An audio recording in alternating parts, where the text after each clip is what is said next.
दीपिका के मामा 50 साल के थे पर ताकतवर बहुत थे। वह अपनी पत्नी से बहुत प्यार करते थे और मामी को हमेशा खुश रखने की कोशिश करते थे। लेकिन जब रात हुई तो मामी के कमरे से अजीब सी आवाज़ें आने लगी। दीपिका ने देखा कि मामी कमरे से निकलने के बाद वह लंगड़ाकर चल रही थी।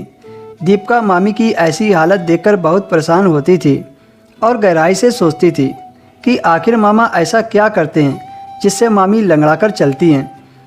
एक दिन मामी की तबीयत खराब हो गई। मामी ने कहा, दीपिका मामा को दूध दे आओ।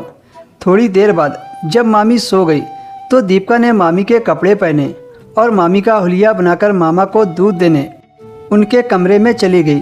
जैसे ही दीपिका ने टेबल पर दूध रखा और वापस आने के लिए पीछे मुड़ी तो मामा ने उसका हाथ पकड़ लिया और कहने लगे, क्या हुआ दीपिका, ऐसे ही क्यों जा रही हो? मामा के मुंह से यह सुनकर दीपिका एकदम से घबरा गई। उसे लगा शायद अब उसके साथ कोई अनहोनी होने वाली है। लेकिन मामा ने कहा, मुझे पता है मामी की जगह तुम दूध देने आई हो, पर तुमने मामी के कपड़े क्यों पहने हुए हैं? दीपिका बहाना बनाते हुए बोली, वो मेरे कपड़े गीले हो गए थे इसलिए मैंने मामी के कपड़े पहन लिए हैं। मामा ने कहा, दीपिका मुझे पता है तुम अपने पति के साथ खुश नहीं हो।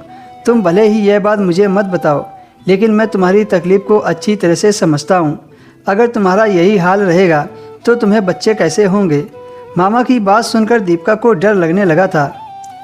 कहीं यह बात मेरे पति और मामी को पता चली तो मेरा क्या होगा?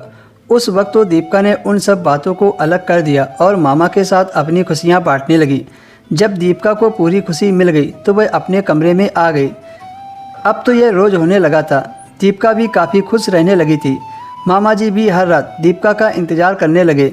इस तरह से कई दिन गुजर गए थे और एक दिन अचानक से दीपिका का पति नरेश घर आ गया। उस दिन दीपिका बहुत खुश थी। रात का खाना खाने के बाद सभी लोग अपने अपने कमरे में चले गए।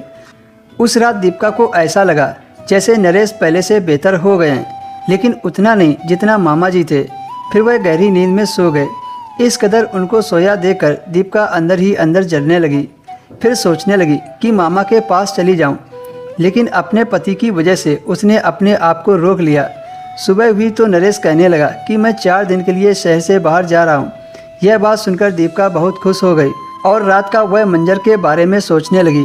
उस दिन बहुत मुश्किल से रात हुई थी। जब मामी सो गई तो दीपिका मामा के कमरे में चली गई। उस रात दीपिका ने देखा मामा भी उसका बेसब्री से इंतजार कर रहे थे। दीपिका के जाते ही मामा शुरू हो गए। उस रात मामा ने दीपिका को थकाकर रख दिया था। अगले दिन जब दीपिका काम कर रही थी, अचानक ही उसका पति घर आ गया। यह देखकर दीपिका एकदम से घबरा गई। दीपिका ने पूछा, क्या बात है, बहुत जल्दी घर आ गए? नरेश ने कहा, दीपिका अब मैं अपनी ड्यूटी घर से ही करूँगा क्योंकि अब मैं तुम्हें और तकलीफ़ नहीं दे सकता। नरेश की बात सुनकर दीपिका को झटका लगा कि अब वह मामा के साथ कुछ नहीं कर पाएगी। दोस्तों, कैसी लगी कहानी हमें कमेंट करके ज़रूर बताएं। वीडियो पसंद आई तो वीडियो को लाइक करें, शेयर करें और चैनल को भी सब्सक्राइब कर लें।